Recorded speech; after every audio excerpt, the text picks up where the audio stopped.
सारी खाली पड़ी। I'm snapping myself, I'm not snapping you. Mind your own business. अभी तक जो मेरा एक्सपीरियंस रहा ना कि जो इंग्लिश कॉलोनीज थी या इंग्लिश स्पीकिंग कंट्रीज है अफ्रीका में, वो थोड़ी ज्यादा वेलकमिंग और ज्यादा वार्म होती है, और फ्रेंच वाले थोड़े चिड़ोकले होते हैं। 130. Yes, Can I see the car? Yes, can see. 7:30 हो गए, भी वोटर नहीं पहुंचा, और मेरा बैग भी डिग्गी में रख के डिग्गी लॉक कर गया ताकि मैं भाग ना जाऊं। इस इलाके में एवे लोग ज्यादा रहते हैं। एवे लोग जो है वो ओरिजिनेटर्स है काले जादू के या फिर वुडू के। शायद 5 स्टैम्प मारी उसने गिनती की, उसके बाद पासपोर्ट नहीं लौटाया, पासपोर्ट में पेन रख के बोला मैं थका हूँ और उठ के चला गया officer. I have nothing, I have some medicines only. Should I give that to you? वो बाइक वाला बोला पक्का कुछ नहीं है, सोच ले, क्योंकि उसे लग रहा हो क्या पता कि ड्रग्स लेते हुए ट्रैवलर जो आते हैं साथ में। Why do you want to give me your number? I can keep you company. You want to give me company? दोस्तों स्वागत है आप सभी का एक नई वीडियो से वेस्ट अफ्रीका की एक कंट्री घाना की कैपिटल और लार्जेस्ट सिटी आकरा से। ये मेरा एयरबीएनबी था, एयरबीएन से मैंने अभी चेकआउट करा है। मेरे साथ मेरा दोस्त रुका हुआ था जो जा चुका है। अपार्टमेंट से निकल के आज मैं जाने लग रहा हूँ एक नए देश में जिसका नाम है टोगो। जी हाँ, वेस्ट अफ्रीका की एक और कंट्री है टोगो जिसकी बॉर्डर भिड़ती है घाना से। टोगो की कैपिटल सिटी लोमे अपन आज पहुंचेंगे। ये रहा गेट, बाहर ऊपर इंतजार कर रही होगी, होपफुली यही है शायद।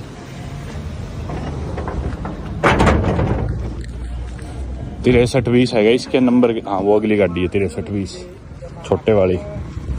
ऊबर में बैठते हैं और पहले कुछ खाने चलते हैं, खाना खा के फिर पहुंचते हैं अगले देश।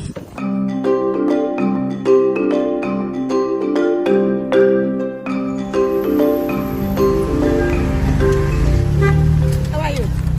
Hey, I'm good. How are you? Hey, are you good? You traveling? Just coming here at the restaurant to eat. Okay, plus I'll be.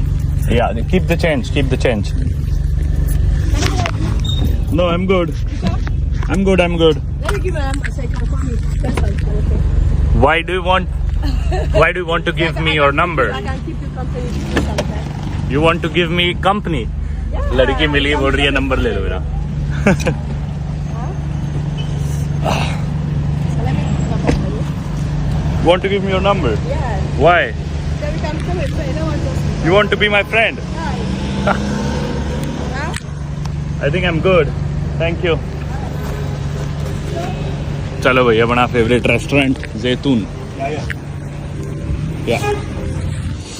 ओहो बैठते हैं भाई। तो ये देखा भाई आपने, मैं वीडियो बनाता हुआ जा रहा था, टैक्सी में बैठा सड़क की वीडियो बनाता था, और कैसे लड़की ने मेरे को नोटिस करा और फिर बोली हाय एयरपोर्ट जा रहे हैं। मैं बोला ना मैं तो यहाँ खाना खाने आया हूँ। बोली कि रुको मेरा नंबर ले लो। मैं बोला क्यों तेरा नंबर है क्या करूँगा? बोली मैं तुम्हें कंपनी कर सकूँगी, तुम्हें यहाँ घुमा दूंगी, मैं तुम्हारे साथ घूम लूँगी। मतलब ऐसा बहुत होता है भाई अफ्रीका में, लड़कियाँ यूँ अप्रोच करती है, नंबर देती है, मांगती है। शुरू में तो मेरे को लगता था कि भी यार क्या होने लग रहा है, पर अब मेरे को रियलाइज हो गया बहुत नॉर्मल है, बहुत होते हैं अफ्रीका में। शुरू में मेरे को लगता था कि भी लोग मतलब बहुत ज़्यादा, लड़कियाँ स्पेशली बहुत हेल्पफुल है। कहीं भी मैं बैठा मतलब मेरे से नंबर मांग ली, मेरे को मतलब मेरी हेल्प करेगी फिर नंबर मांग लेगी। तो मुझे लगता है चलो कोई नहीं, फिर बार बार फ़ोन करती है लेकिन पूछती है कि चलो घूमने चलते हैं, ये करते हैं वो करते हैं। पता नहीं भाई मेरे को इनकी क्या इंटेंशन होती है, क्योंकि मैं कभी गया नहीं। मोस्ट लाइकली जो मैं अज्यूम कर रहा हूँ अफ्रीका में गरीबी तो है, ये यूँ सोचती है कि हमें थोड़े पैसे दे देंगे और हम इनके साथ घूम लेंगे, जो भी कुछ करना होगा ये सब शायद। पर एनीवे भाई घाना तो काफ़ी डेवलप्ड है, आपने पिछली वीडियो से देख ही लिया। घाना मेरे को काफ़ी पसंद आया, अभी तक की मेरी फेवरेट कंट्री है वेस्ट अफ्रीका में। मैं घाना रहा हूँ भाई 9-10 दिन हो गए मेरे को घाना। इतने ज़्यादा दिन मैं कहीं नहीं रहा। फ्री टाउन सीरा लियोन मेरे को सबसे ज़्यादा पसंद आई थी, उधर भी मैं 7-8 दिन रहा था। घाना मेरे को उससे भी ज़्यादा पसंद आया। अब लेकिन निकलते हैं फाइनली। मेन्यू दिखाता हूँ आपको, ये इनका मेन्यू है। मैं और मेरा दोस्त हमेशा इधर ही खाना खाने आते थे, अब इन्होंने बताया लेकिन हुम्मस नहीं है। घाना की करेंसी है सेदी, घानियन सेदी। एक सेदी में इंडिया के 6.5 रुपये होते हैं और $1 में 13.25 घानियन सेदी होते हैं। तो इसको आप 6.5 से मल्टीप्लाई करोगे रेट्स को तो इंडिया के रेट आ जाएंगे। हम खाते हैं मिक्स ग्रिल जो 140 सेदी दिखा रहा है, मतलब इंडिया के 1000 रुपये कुछ खाते, लेकिन ये भाई 2-3 जनों का पेट भर देता है। ये आ गया भाई खाना अपना, आज थोड़ा अलग सा दिया इन्होंने, और साथ में पाइनएप्पल और जिंजर का जूस। वैसे कमाल की बात है लेबनीज रेस्टोरेंट है, लेकिन आज इनके पास हुम्मस नहीं था। खाना तो मैंने खा लिया। अब आकरा जो कैपिटल सिटी है ना घाना की, इधर से लोमे टोगो जाने के लिए ज़्यादा दूर नहीं है, 200 किलोमीटर से भी कम होगा, और गाड़ी से 4 घंटे का सफ़र है, 3.5-4 घंटे का। और लोमे जो शहर है ना बिल्कुल बॉर्डर पे है वो, मतलब टोगो बॉर्डर क्रॉस करते ही लोमे शहर शुरू है उसी टाइम। ऊबर में भी दिखाने लग रहा है कि ऊबर से भी मैं जा सकता हूँ। अभी मैं देख रहा हूँ ऊबर पे गाड़ियाँ, एक मैंने बुक करी है, 2-3 लोगों के पास रिक्वेस्ट की, उन्होंने कैंसिल कर दी, एक ने एक्सेप्ट कर ली। पता नहीं वो आएगा या नहीं आएगा, अभी उससे चैट करता हूँ। इस ड्राइवर ने तो भैया हाथ खड़े कर दिए, बोला कि भाई लोमे इतनी दूर मैं तो नहीं जा सकता, सॉरी। हालांकि इनकी करेंसी में 3-4 हज़ार रुपये बढ़ रहे थे इसके, पर मना कर दिया भाई। तो ट्राई कर रहा था मैं, क्या पता सही में ले ही जाए कोई, क्योंकि ऊपर पे दिखा रहा है यार कि बॉर्डर तक जा रही है गाड़ियाँ। तो अब चलते हैं अपन बस स्टैंड से, फिर कोई टैक्सी वैक्सी और या बस लेते हैं कोई। दोस्तों मेरी ना गाड़ी एक और ड्राइवर से कनेक्ट हो गई थी, उसने तो मना कर दिया, लेकिन एक और से कनेक्ट हो गई और वो आने लग रहा है कई देर का। फिर मैं बोला अरे भाई आ रहा है नहीं आ रहा, बोला आ रहा हूँ बस पहुँच गया। फिर मैं बोला मेरे को टोगो जाना है, पहले ही तेरे को बता रहा हूँ, अगले देश की बॉर्डर पे जाना है कहीं। तो मैंने मैसेज कर दिया मेरी ड्रॉप लोकेशन ही है। बोला अच्छा ठीक है, आई एम ऑन माई वे। अब वो क्या करे, वो गाड़ी घुमाए जा रहे हैं, दूर लेके जा रहे हैं ताकि मैं कैंसिल कर दूँ, क्योंकि अगर वो कैंसिल करेगा तो हो सकता है उसे पेनल्टी लगे या फिर उसके पास कम राइड्स भेजे ऊबर ऐप, अगर ज़्यादा कैंसिल करना है ड्राइवर। थैंक यू, पर मैं तो नहीं करने वाला। मैं यहाँ से लोकल टैक्सी पकड़ के बस स्टैंड पहुँचता हूँ और वो अपना करता रहेगा। मैं बोल रहा हूँ इतनी देर से 15 मिनट से उसे माथा मार रहा हूँ, बता दे चलना है नहीं। तो पहले तो उसने पूछा नहीं कहाँ जाना है, ना मेरा फ़ोन उठा रहा। अब गाड़ी दूर दूर घुमा रहा है, घुमाए जा भाई। दोस्तों वो गाड़ी वाला ना हिल तो रहा ही नहीं था, मैं समझ गया कि भी इसको नहीं आना, तो मैंने ऐसे मैसेज कर दिया bro you are not moving. तो वो बोलता है कि भी प्लीज़ 6000, मैं स्क्रीनशॉट लगा दूंगा, पटा होगा तो फ़ोन में। मैं 6000 वाट, 6000 तो अपने इंडिया के 40,000 रुपये के नज़दीक बनेंगे। मैं तू 40,000 रुपये लेकर गया, 3 घंटे 4 घंटे जाने के, पूरे साल की कमाई आज ही करेगा। मेरे को तो थाना तो है नहीं। फिर मैंने यांगो ऐप से ना यहाँ के बस स्टेशन की टैक्सी बुक करा ली थी ऑलरेडी, तो वो टैक्सी आ गई होगी यार, दिखा तो रहा था आ गया। 26-23 नंबर है गाड़ी का, गाड़ी दिख भी नहीं रही कहीं मेरे को। वो देख लो भाई किधर ले जाए खड़ी करी थी। अब मैंने मैसेज फ़ोन करे फिर आए इधर लौट के। Let's go.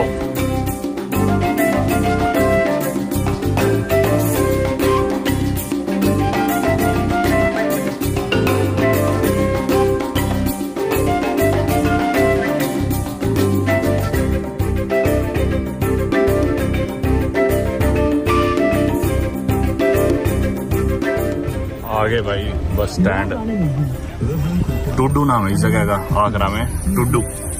इधर ढूंढते हैं गाड़ी कोई। Which car do you have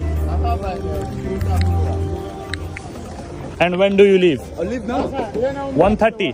Yes, can I see the car? yes, can see. Bus stand उतरते ही भाई बाहरी लोगों ने पकड़ लिया, चलो चलो हमारी गाड़ी जा रही है, हमारी जा रही है, हमारी में बैठ जाओ। ये बोल रहा है 130। अब 130 को 6.5 से करोगे मतलब 1000 रुपये हो गए।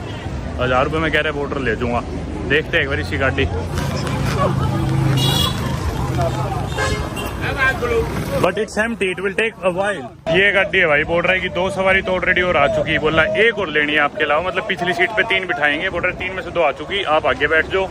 130 से 30 ने बोल रहे, बैग मेरा रख दिया डिग्गी में और ये सीट मेरे को अगली मिल रही है। भाई मर गए गर्मी में। इस देश में तो भाई इतनी गर्मी है ना और इतनी ह्यूमिडिटी, कहते हैं one of the hottest countries है वर्ल्ड की, शायद 10 हॉटेस्ट में गिना जाता है।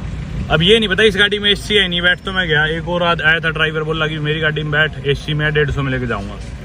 अगर ये बिना एसी के 130 में लेके जा रहे तो कोई माड़े नहीं है, उस गाड़ी के 150 देने, लेकिन बैग रख के डिग्गी में लॉक कर गया। भाई पता नहीं कहाँ गया ड्राइवर मेरा, और ये बाहर लोग आगे पैसे मांगने। भाई मेरे को लगता है वो ना पागल बना गया मेरा ड्राइवर। 2 सवारी और कहाँ है, पीछे कोई सवारी तो है ही नहीं। कह रहा था बाहर खड़ी है, बाहर भी कोई नहीं दिख रही, और डिग्गी में भी बैग सिर्फ मेरा था और किसी का तो बैग ही नहीं था। और मेरा बैग भी डिग्गी में रख के डिग्गी लॉक कर गया ताकि मैं भाग ना जाऊं। बड़ा तेज था भाई, और जल्दी जल्दी मेरे भी ध्यान नहीं रही चीजें। यहाँ इसके खुलती तो होगी डिग्गी कहीं, यहाँ बटन होगा वैसे। बैग निकालता हूँ डिग्गी खोल के, पता नहीं कभी इसकी सवारियाँ भाई फुल होंगी और कभी ये चलेगा। दूसरा कड़े बाज गया, यहाँ दिख भी नहीं रहा इसके बटन यार। ये तो आगे बोनट का होगा। मिल गया रे, सवारी भी आ गई। और भाई सारे गाड़ी वाले चिल्ला रहे आखिरी आखिरी आखिरी सवारी, जल्दी बैठ जाओ, जल्दी बैठ जाओ, आखिरी सवारी, जल्दी आओ, last one last one last one. सारी खाली पड़ी। I am snapping my self, not snapping you, mind your own business, I am snapping my self. एक तो इन देशों में पता नहीं क्या, वैसे गाना में तो नहीं रहा मेरा ये एक्सपीरियंस ऐसा। कोई भी बोल देगा वीडियो बंद कर, क्यों भाई तेरी बना रहा हूँ, मेरी बना रहा हूँ, बनाऊंगा फट जाएंगे। और तेरी ही बनाऊंगा, क्यों निकल रहा है बाहर मार्केट में, अपने घर पे बैठ जा, इतनी दिक्कत है तो। Madam, tissue, tissue. Madam, tissue. Small, चल small. पड़े भाई फाइनली। इसके ना 130 देने थे, मैंने निकाल के 200 दिए। मेरे पास खुले 125 थे, मैं बोला तो 125 ले ले या मेरे वापस दे दे 70। इधर ना ये चीज हमेशा अवॉइड करनी चाहिए, पहले खुले पैसे रखो अपने पास। फालतू पैसे दी बादी लौटाते नहीं लौटाते, अटके रहते पैसे।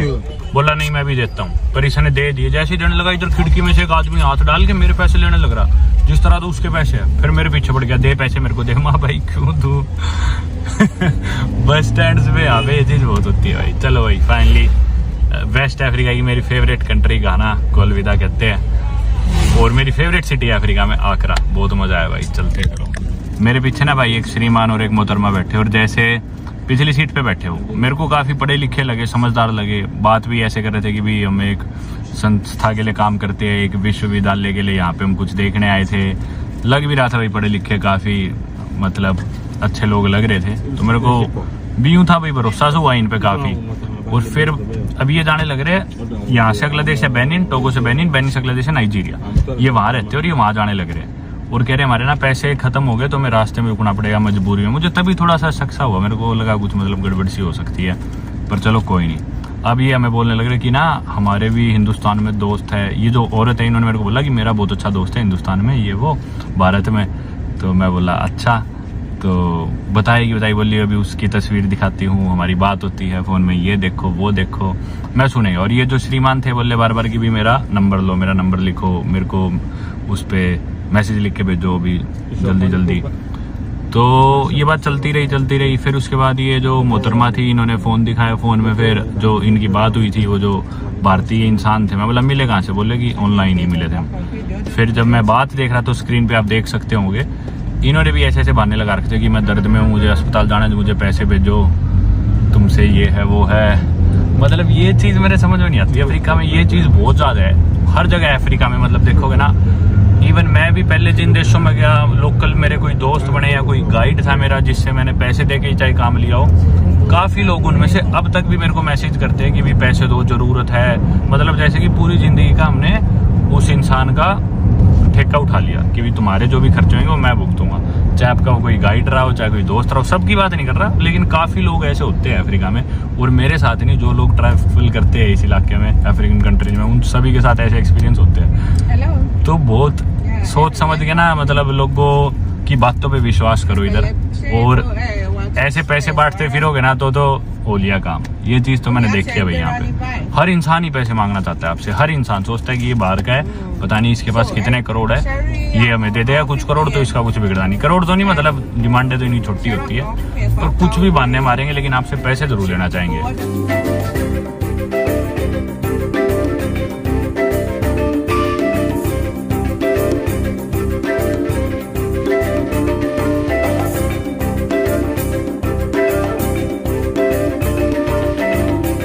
रास्ते में रुके भाई तेल भरवाने और थोड़ा सा शरीर खोल ले एकदम। मैं तो बहुत देर बैठ जाऊँ ना, गोड्डे बिल्कुल ऐसे हो जाते टाइट, टांगे फिट तो आती नहीं। तेल का रेट देख लो भाई, यहाँ 12.29 में 1.63 लीटर आया है, ये सीधी है। इंडिया की 83 रुपये लीटर का है डीजल है, और पेट्रोल है लगभग 80 रुपये लीटर। सस्ता, इतना महंगा नहीं है।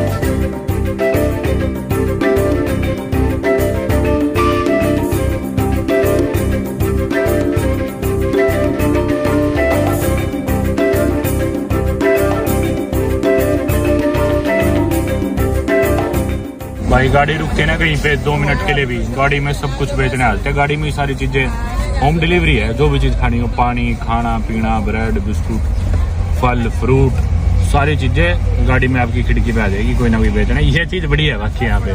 भाई आज भी रात को लेट ही पहुँचेंगे, लेट ही होगी क्रॉस बॉर्डर। अभी हो गए शाम के 6:15, हाँ 6:15 हो गए। अभी पीछे रोक के तलाशी भी ली थी हमारी फौजियों ने, पर उसी टाइम बोले जाओ, देखते ही अंधेरा तो भाई आज भी हो जाएगा, पर क्या करें।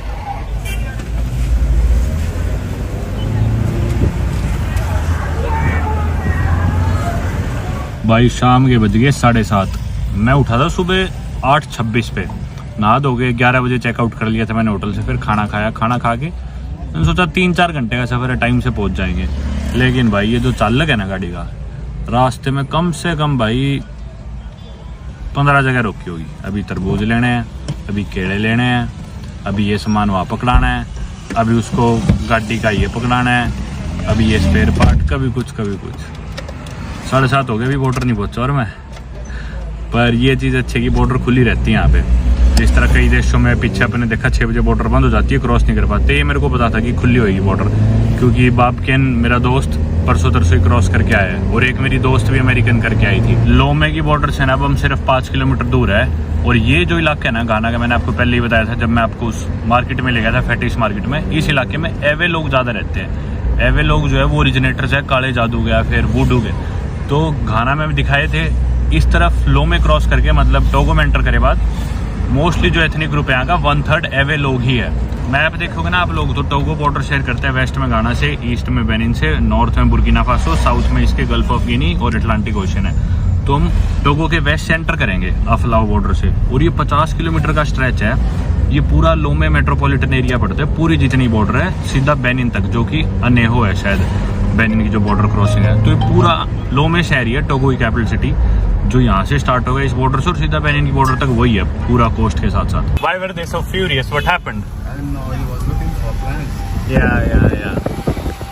भाई हालांकि अभी बॉर्डर से 2 किलोमीटर दूर है, लेकिन 4-5 जने आए बाइक वाले, गाड़ी साइड में लगा के गेट खोलने लगे। मेरा बोले बैठ जल्दी बैठ बाइक पे।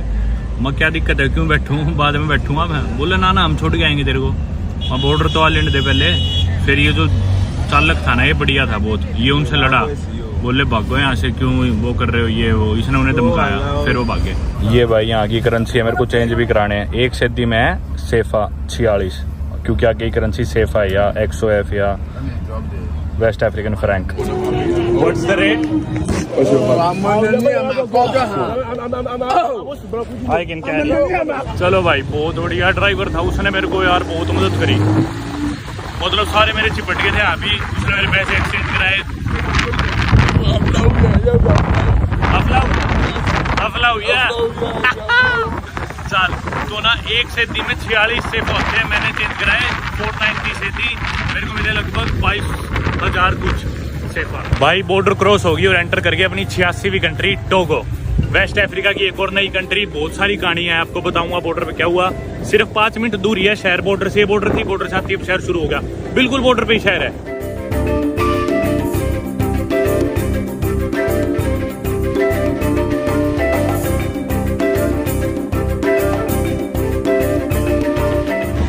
Yeah, straight.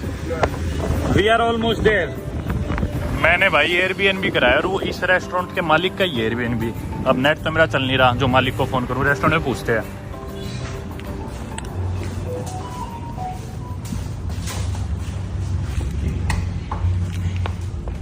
नाइस। दोस्तों अब मैं बताता हूँ कि गाने क्या हुई बॉर्डर पे। सबसे पहले तो भाई गाना एक इंग्लिश स्पीकिंग कंट्री है, टोगो एक फ्रेंच स्पीकिंग कंट्री। और मेरे एक्सपीरियंस से मैंने पहले भी कहा कि मेरे को फ्रेंच स्पीकिंग कंट्रीज में आना पसंद नहीं है किसी वजह से। मतलब मैं डायरेक्ट ब्लेम नहीं दे रहा कि भी लोग बेकार होते हैं कुछ होते हैं, पर अभी तक जो मेरा एक्सपीरियंस रहा ना कि जो इंग्लिश कॉलोनीज थी, इंग्लिश स्पीकिंग कंट्रीज है अफ्रीका में, वो थोड़ी ज्यादा वेलकमिंग और ज्यादा वार्म होती है, और फ्रेंच वाले थोड़े चिड़ोकले होते हैं, मैंने नोट किया चीज। हालांकि हम खुद भी एक ब्रिटिश कॉलोनी है बीइंग इंडियंस, तो उससे आप थोड़ा आइडिया लगा लो। रहे तो चलो हम भी गुलाम है, ये भी गुलाम रहे। और मैंने नोटिस किया कि जो अंग्रेजों के गुलाम रहे ना, वो थोड़े ज्यादा अच्छे लोग मिलते हैं आमतौर पर। ठीक है, मैं जनरलाइज नहीं करना चाह रहा। एनीवे, हम बॉर्डर पे आए, घाना की साइड पे मेरे खूब सारे चिपट के बाइक वाले मोस्टली वो टोगो के थे, टोगो वाले परली साइड थे घाना की तरफ। वो चिपट के जो हमारा ड्राइवर था वो बहुत मददगार था भाई, उस बंदे ने, उसका नाम एवरीडे था तो वो एवे भाषा जानता था, क्योंकि इस इलाके में एवे लोग रहते हैं। एवे भाषा में उसने जो फालतू के लोग थे उन्हें धमका के भगा दिया पहले, लेकिन बॉर्डर की ओर नजदीक आए तो फाइनल बस यूं था कि ये बॉर्डर क्रॉस करनी है, तो उसने एक इंसान की जिम्मेदारी लगा दी कि ये तेरे को बॉर्डर क्रॉस करा देगा। उसने मेरे पैसे भी चेंज करवाए। अब वो इंसान, मैं बोला भाई कितने पैसे लेगा तू बॉर्डर क्रॉस कराने के और मेरे को मेरे होटल छोड़ने के। मैंने पहले सारा एड्रेस दी, वो मेरा बैग उठा के चल पड़ा अपनी बाइक पे। मैं बोला पहले पैसे फाइनल कर, तो बोला भाई 5,000 सेफा लूंगा। अब 5,000 को आप 7.3 से डिवाइड करोगे तो इंडिया के रुपए आ जाएंगे, देख लो कितने 700 रुपये कुछ बनते होंगे शायद। तो मैं बोला ना यार 5,000 तो बहुत ज्यादा है, बॉर्डर से मेरा होटल है ही 5 मिनट दूर सिर्फ, और मेरा जो दोस्त है बाप के, उसने बॉर्डर खुद क्रॉस करी थी और बाद में वो 400 सेफा का, वो 5,000 मांग रहा है, वो 400 सेफा का बाइक लेके खुद चला गया था शेयरिंग में। 400 सेफा कितने होंगे, 50-60 रुपए होंगे शायद, इतने की वो बाइक लेके चला गया था। सस्ता है टोगो, इसका मतलब ठीक है। इन देशों में होटल्स वगैरह सारी चीजें महंगी है, पर ये लोकल ट्रांसपोर्टेशन ये आमतौर पर गरीब लोग चलाते हैं, सस्ते ही होते हैं। अब मैं बोला भाई 5,000 तो बहुत ज्यादा है, मैं तेरे को 3,000 दे दूंगा। लेकिन क्योंकि वो क्या करने वाला था, वो मेरे को बॉर्डर पे सारा टाइम साथ रहने वाला था, और मेरे को पता था टोगो वाले इमिग्रेशन पे इंग्लिश नहीं बोलेंगे, फ्रेंच बोल लेंगे, और फिर जब गरारी सी अटकेगी तो पैसे भी मांगेंगे। मैं प्रिपेयर था इसी चीज, क्योंकि अफ्रीका में पैसों के बिना तो बॉर्डर क्रॉसिंग और कोई चीज सरकारी ऑफिशियल काम होता ही नहीं है, वो तो फिक्स्ड ही है। अब लेकिन वो मेरे को बाइक पे उठा के ले गया। पहले आई घाना की इमिग्रेशन, घाना वाले अच्छे थे, मेरा पासपोर्ट देखी खूब खाली थी इमिग्रेशन, रात के बजे थे 8, अभी 8:30 हुए, 7:50 हुए थे उस टाइम। तो वो लेडी थी एक, उसमें वो बोली कि अरे तुम तो बहुत घूमते हो। घाना वाले बात भी कर रहे थे मेरे से, एवे भाषा बोलने लगे। मैं बोला एवे तो नहीं आती, इंग्लिश आती है। फिर बोले आगे कैसे बोल लोगे, फ्रेंच नहीं आती तुम्हें? बोला ना फ्रेंच नहीं आती मुझे। एनीवे बात चली, उन्होंने पासपोर्ट स्टैम्प मारी, बोले ठीक है आप जाओ, थैंक यू सो मच। अच्छा रहा, बाहर निकला मैं। अब क्या वो बंदा रोज बॉर्डर क्रॉस कराता था तो एटलीस्ट उसे जानते थे पुलिस वाले, ये मेरे को थोड़ा सा फायदा हुआ। फिर एकदम से उसके बाहर निकलती है आ गया टोगो का येलो फीवर कार्ड दिखाओ। मतलब एक बिल्डिंग में दोनों इमिग्रेशन थी। ये मैंने आज तक, मैं 86वीं कंट्री है मेरी, और मैंने बहुत सारी कंट्रीज लैटिन अमेरिका में, अफ्रीका में, यूरोप में तो चलो पता नहीं कितनी, मेरे ख्याल से ज्यादातर कंट्री शायद मैंने बाय लैंड ही क्रॉस करी हो शायद, हाँ। और ये चीज नहीं देखी मैंने कभी कि भाई एक ही बिल्डिंग में इस तरफ इस देश वाले बैठे, इस तरफ उसे, मतलब आमतौर पे ऐसा होता है कि एक बिल्डिंग से निकल गए, फिर नो मैंस जोन आ गया, फिर वो फ्री जोन आ गया, उसके बाद अगली बिल्डिंग, या फिर एटलीस्ट एक ही जगह है तो एक बिल्डिंग के बाद उसके भिड़ते दूसरी बिल्डिंग। लेकिन नहीं, ये तो एक ही बिल्डिंग थी, उसी में बैठे घाना वाले, उधर ही बैठे टोगो वाले। अफलाओ इस जगह का नाम है, अफलाओ बॉर्डर क्रॉसिंग। घाना वालों ने स्टैम्प करके बहुत अच्छी तरह विदा कर दिया। अब टोगो वालों ने मेरा येलो फीवर कार्ड देखा, मेरी डिटेल्स भरी, वेरी वेरी गुड, वेलकम, आ जाओ। इमिग्रेशन पे गया, सिर्फ फ्रेंच बोल रहे थे ऑब्वियसली, चलो कोई नहीं, इनकी भाषा है, कोई बुराई नहीं है, जो भी भाषा इनकी है वही बोलेंगे, मैं तो टूरिस्ट हूँ, मेरी भाषा थोड़ी बोलेंगे। उन्होंने मेरा वीजा देखा, वीजा वाहिगुरु ट्रैवल्स ने मेरा अरेंज करवा रखा था, थैंकफुली। पेपर वीजा था वो, ई वीजा था जो भी, उसके बेसिस पे उन्होंने सारी डिटेल्स दिख रही थी उन्हें, पर एक फॉर्म और दिया, बोले फॉर्म और भरो। उस फॉर्म में मैंने पेन से दोबारा सारी चीजें भरी। फिर उन्होंने मेरा पूरा पासपोर्ट भर के इतनी स्टैंप्स लगाई, कम से कम 5 स्टैंप लगाई होगी। पहली बारी किसी देश में मैंने देखा होगी 5 स्टैंप्स लगाई हो पासपोर्ट पे, एक स्टैंप बड़ी, फिर एक छोटी, एक छोटी। अब मेरा जो वीजा है वो वैलिड है 4 तारीख से लेके 18 तारीख तक, लेकिन पासपोर्ट में जब उसने स्टैंप लगाई तो उसने वैलिडिटी लिखी 17 तारीख तक। हालांकि मैं आज 11 तारीख को घुस रहा हूँ, वीजा मेरा 4 तारीख से ही वैलिड हो गया था। लेकिन जब वीजा मेरा 18 तक वैलिड है तो तुम 17 तक क्यों मुझे दे रहे हो एंट्री? एनीवे चलो, मेरे समझ में नहीं आई ये चीज। उसके बाद एक स्टैम्प मारी, दूसरी मारी, तीसरी मारी, चौथी मारी, शायद 5 स्टैम्प मारी उसने गिनती की। उसके बाद पासपोर्ट नहीं लौटाया, पासपोर्ट में पेन रख के बोला मैं थका हूं, और उठ के चला गया ऑफिसर। अच्छी बात ये थी, अभी तक मेरे से किसी ने पैसे नहीं मांगे, कोई बुरा एक्सपीरियंस नहीं था। टाइम बहुत लग रहा था, वो बात सच है। अब वो ऑफिसर चला गया और वो लगभग 5 मिनट नहीं आया, 5-7 मिनट हम खड़े हैं वहां पे, मैं और वो जो बाइक वाला आदमी है, खड़े खड़े कि भी आएगा, बस उसे मुझे पासपोर्ट थमाना था। अब पता नहीं वो एक्सपेक्ट करे कि मैं पैसे दूंगा या जो भी है, एटलीस्ट उस बंदे को वहां लोग जानते थे, जो मैं एक्स्ट्रा पैसे दे रहा हूँ बाइक के, वो उसकी जान पहचान में कवर अप हो गया, वरना मुझे उधर भी देने पड़ते। लकीली वो ऑफिसर आता है 5-7 मिनट बाद, दूसरे ऑफिसर को देता है, वो भी देखता है पासपोर्ट और मेरे को दे देते हैं, बिना पैसे लिए मेरे को पासपोर्ट पकड़ा दिया जाता है। सारा प्रोसेस स्मूथली हो गया, टाइमली तो नहीं कहूंगा। उसके बाद फिर बाहर निकलते हैं, फिर उनका कस्टम्स आना था दोबारा। अच्छा, एक कस्टम्स पहले भी था, तो कस्टम वालों ने मेरा बैग नहीं देखा क्योंकि वो बंदा लोकल साथ था। फिर बाद में वो कस्टम वाला बोलते हैं कि अब तेरा बैग दोबारा देखेंगे, शायद टोगो कस्टम्स वाले, बोला तेरे बैग में कुछ सामान है तो मेरे को दे दे अभी। मैं बोला मेरे पास दवाइयाँ है, और दवाइयों को लेके मेरे को गांबिया बॉर्डर पे परेशान करा था, तो मैं बोला मेरे पास दवाई है बुखार की, पेट दर्द की, सिर दर्द की, इसके अलावा मेरे पास कुछ नहीं है। वो I have nothing. I have some medicines only. Should I give that to you? Medicine. Yeah, only medicines. What medicine? Like fever medicines. Yeah, nothing else. वो बाइक वाला बोला पक्का कुछ नहीं है, सोच ले, क्योंकि उसे लग रहा हो क्या पता कि ड्रग्स लेते हुए ट्रैवलर जो आते हैं साथ में, गांजा वांजा इस तरह की चीज कैरी करते हो। मैं बोला मेरे पास कुछ भी नहीं है, चाहे मेरा चेक करेंगे तो मेरा बैग चेक करवा दे, बस मेरे पास तो सिर दर्द पेट दर्द टाइप की दवाई है। अब उन्होंने रोका बैग चेक करने वालों ने, और वो बाइक वाला खुद ही नहीं बोल रहा ना ना ना हम जा रहे हैं, छोड़ो, पुलिस वालों को बोल रहे ना हम जा रहे हैं, हम नहीं करा रहे चेक, और उसने बाइक भगा ली। अब वो भी शायद उसे जानते थे, उन्होंने इतना बॉदर नहीं करा। वो बाइक लेके मैंने करा रखा था एयरबीएनबी बुक, ये जो आप कमरा देखने लग रहे हो, स्क्रीन पे वीडियो आने लग रही होगी, ये मैंने अभी रास्ते में ही बुक कराया था। अभी मेरे पास यहाँ का सिम कार्ड नहीं है, ये मेरे को पड़ा था इंडिया के लगभग 7-7,500 का, 2 रातों के लिए अभी मैंने बुक कराया। और ये दिक्कत है बस, इस तरह की चीजें यहाँ पे बहुत महंगी होती है, क्योंकि इतने होटल्स वगैरह और चीजें है नहीं, इतनी टूरिस्ट फ्रेंडली जगह है नहीं। एनीवे होटल में उसने मेरे को छोड़ा, होटल में छोड़ के मैंने उसे दिए 5,000 सेफा, क्योंकि मेरे पास खुले नहीं थे 3,000। अब वो 5,000 का नोट लेता है, नो डाउट उस बंदे ने मेरी बहुत मदद करी। ये काम जो उसने मेरा आधे घंटे में करा दिया, मेरे को इस काम के 1.5 घंटे लगते और मेरे पैसे ही फालतू लगते। लेकिन बात तो भाई 3,000 की हुई थी, और उसको तो पता था कि टाइम इतना ही लगना है, उसके हिसाब से वो सही टाइम पे लाया, पर उसने मेरे 5,000 नहीं लौटाया, बोला कि भी नहीं 5,000 लगेंगे। मैं बोला जब मेरी 3,000 में तेरे से बात हो रखी है तो तू 5,000 की बात के ले रहा है। बोला कि नहीं इतना टाइम लगा, वेट करी। मैं बोला तू सारा दिन तेरा ये काम है, रोज बॉर्डर क्रॉस करना, तेरे को यूं नहीं पता कितना टाइम लगेगा? बोला नहीं ऐसे वैसे। तो अब वो कई देर मेरी उससे बहस होती रही। मैं बोला चल ठीक है तू 4,000 रख ले, मेरे को 1,000 वापस दे दे। वो बोला नहीं नहीं बॉस बॉस बॉस करके कि भी जैसे मैं छोड़ दूंगा। फिर बोला एक नॉर्वे का आदमी आया था, पता है वो मेरे को कितने दे के गया? वो मेरे को 10,000 सेफा दे के गया था। मैं बोला तो एक तो वो बेवकूफ था पहली बात, और दूसरी बात मैं नॉर्वे का नहीं हूँ। मैं बोला मेरे 4,000 रख ले, ये भी मैं तेरे को फालतू दे रहा हूँ, 1,000 सेफा वापस दे। मैं उसको खुद से भी टिप दे देता। 3,000 में 3,000 इंडिया के 400 रुपए, मैं उसे खुद से भी 150 रुपए फालतू ही देता। पर ये मेरे को उसकी आदत अच्छी नहीं लगी कि रख लिए जेब में, जब 3,000 में बात हो रखी है। मैंने उससे फिर 1000 सेफा लिए किसी तरह, अलविदा कहा, क्योंकि मेरे में भाई और एनर्जी नहीं थी। मेरे उठा चल देगा तो दे देगा, नहीं देगा तो नहीं देगा। अभी 1000 सेफा इंडिया के शायद 150 रुपए होते हैं। मेरे को पता था भाई 150 रुपए के लिए मैं इतना ही देर माथा खराब करने की मेरे अंदर एनर्जी नहीं है। रखेगा तो रख लेगा, पहले ही रख रहा है फालतू। पूरा दिन हो गया था, पर उसने 1000 लौटा दिए थैंकफुली। वो बंदा भी ठीक था, बॉर्डर पे सारे ठीक थे, किसी ने पैसे नहीं मांगे, सारी चीजें होगी। अपन आगे लोमे, टोगो की कैपिटल सिटी, इसे अपन अब एक्सप्लोर करेंगे कल। यहाँ पे बहुत सारी चीजें तो नहीं है देखने के लिए, थोड़ी चीजें है, लेकिन एक बहुत ही इंटरेस्टिंग चीज है जो मैं देखना चाह रहा हूँ और आप लोगों को दिखाना चाह रहा हूँ। कल जाके दिखाऊंगा। वुडू मार्केट है यहाँ पे। एवे लोग जैसे मैंने बताया, they are the originators of black magic या वुडू। तो उसकी सबसे बड़ी जो मार्केट है ना शायद पूरी दुनिया की, वो यहीं पे है। उसको अपन कल जाके एक्सप्लोर करेंगे। अभी मैं पसीने में भीग चुका हूँ, एसी लगा हुआ है, लकीली कमरे में एसी चलाता हूँ, नहाता हूँ, कुछ खा लेंगे। यहाँ पे जिम है पास में, 10 बजे बंद होता है वो, देखेंगे। या तो जिम जाते हैं और एक बार आराम करते हैं। सिम कार्ड नहीं है मेरे पास। चलो, मैंने नेट पे जिम देखी, एक पास में ही है जिम, लेकिन वो 10 बजे बंद हो जाती है और अभी 9 ऑलमोस्ट बज गए। तो मैंने सोचा सुबह उठ के चले जाएंगे। अभी एक बार खाना खाते, इधर जो एयरबीएनबी है रेस्टोरेंट वाले का ही है, तो साथ में एक रेस्टोरेंट था। तो मैंने सोचा इसी का जो रेस्टोरेंट है इसी में खाना खा लेते हैं। अब रात को कहाँ बाहर जाएंगे, नया देश और पहली रात है, रात के टाइम पहले दिन रिस्क लेने भी नहीं चाहिए। तो मैं इसी रेस्टोरेंट में आ गया, देखते हैं क्या है इनके मेन्यू में। अब ये एंट्रीज मतलब स्टार्टर्स है शायद। ये देखो फ्रेंच शुरू होगी ना, पोले का मतलब होता है चिकन। अब मेरे को इतनी फ्रेंच आती है बस, मर्सी, बोंजूर, बोकू, पोले और ये 2-4 शब्द मेन। अब ये जो रेट्स हैं ना सारी इधर सेफा में हो गए, अब सेदी में नहीं है क्योंकि हम नए देश में आ गए। तो इसको 7.3 से डिवाइड करो तो इंडिया के रुपये आ जाएंगे। अब जैसे 7,000 की चीज़ है, इसे 605 से करोगे तो ये $10 से ज़्यादा की बनेगी, मतलब 1000 रुपये के राउंड की डिश है ये मेन कोर्स है जो भी। तो मतलब बहुत सस्ता तो नहीं है हिसाब से, ये चीज़ों के रेट इतने ही है। ये ड्रिंक्स वगैरह, ये बियर्स वगैरह होंगी। बियर जैसे 1500 दिखा रखी है, तो इंडिया के 200-225 रुपये की बियर है। वेस्ट अफ्रीकन डिशेज़ है ये, और जगह आपको नहीं मिलती जो यूजुअली।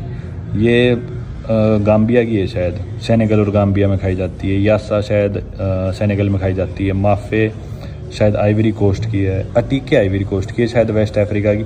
मतलब मैं थोड़ा गलत सोचता हूँ, पर ये वेस्ट अफ्रीका के जितने भी देश है ना, गिनी बिसाऊ, गिनी, गाम्बिया, सेनेगल, आइवरी कोस्ट और टोगो, घाना, इन देशों की डिशेज है सारी। और ये है पिज़्ज़ाज और ये है ग्रिल्ड में 2-3 ऑप्शन है नहीं बस। वेज तो मेरे को कुछ ऐसा दिखा ही नहीं, मेरे ख्याल ग्रिल्ड चिकन टाइप ही कुछ खाना पड़ेगा। वेज में सलाद वगैरह है बस। भाई पूरा मेन्यू स्कैन कर लिया, मेरे कुछ समझ में नहीं आया तो मैं बोला भाई तू ही कुछ बता दे, थोड़ी सी इंग्लिश बोलता था भाई। तो ये इनके जोलोफ राइस है। जोलोफ राइस मैंने बताया वेस्ट अफ्रीका में बहुत पॉपुलर है, हर देश कहते हैं हमारे जोलोफ राइस बेस्ट है। Sierra Leone, Nigeria, Ivory Coast, Togo, Benin, हर देश में वेस्ट अफ्रीका में जोलोफ राइस खाए जाते हैं। साथ में चिकन का एक छोटा सा पीस है और ये शायद पेपे है। पेपे मतलब इनकी जो स्पाइसी सॉस होती है वेस्ट अफ्रीका में। पर ये तो चावल से थोड़ा सा, इसमें चिकन है, पता नहीं इसमें पेट भरेगा नहीं भरेगा। खाना खाते खाते एकदम से लाइट चलेगी और बिल्कुल अंधेरा हो गया रेस्टोरेंट में। वो तो अच्छी बात थी, खाना मेरा उसी टाइम खत्म हो गया था और किसी तरह पैसे दिए मैंने। 4,400 का बिल आया था इंडिया के, लगा लो अब कितने 600 रुपये पड़ेंगे शायद वो चावल और चिकन के। और साथ में ये एयरबीएनबी था, मतलब सेम मालिक है वो, रेस्टोरेंट और बार भी और ये एयरबीएनबी भी। तो किसी तरह कमरे में आया, जो स्टाफ साथ था मैंने उनसे पूछा कि भी लाइट कब तक आएगी, बोले कि कोई भी आइडिया नहीं। तो सारे पंखे, एसी, रेस्टोरेंट के, होटल के सब कुछ बंद है। तो मतलब ये है 7,500 रुपये देने पे आपको ये मिलता है दरअसल अफ्रीका में। ये सर्टेनिटी भी नहीं है कि भी लाइट आएगी नहीं आएगी, आएगी तो कब आएगी, इतने पैसे देने के बाद भी। तो इसलिए काफ़ी चैलेंजिंग हो जाता है अफ्रीका में ट्रैवल करना। और घाना जो कि बहुत मॉडर्न था, बहुत डेवलप्ड था इन देशों से कंपेयर करें तो अभी तक वेस्ट अफ्रीका की मेरी जर्नी में मेरा फेवरेट और सबसे ज़्यादा अच्छी और कंफर्टेबल और सस्ती जगह घाना ही थी, सबसे डेवलप्ड भी। उसके बाद वही अब दोबारा अपन आ गए अंडर डेवलप्ड कंट्रीज में। टोगो मैं आपको बता दूं दुनिया की one of the least developed countries में से एक कंट्री है। बहुत छोटी कंट्री हालांकि, कल आपको और बताऊंगा इस देश के बारे में, काफी नॉलेज दूंगा। पर वही अब जो है सो यही है और सोते हैं अब किसी तरह आराम करते हैं। पसीने भी आने स्टार्ट नहीं है क्योंकि रेस्टोरेंट में थोड़ा एसी चल रहा था, थोड़ी देर में आने स्टार्ट हो जाएंगे। पता नहीं नींद आएगी या नहीं आएगी।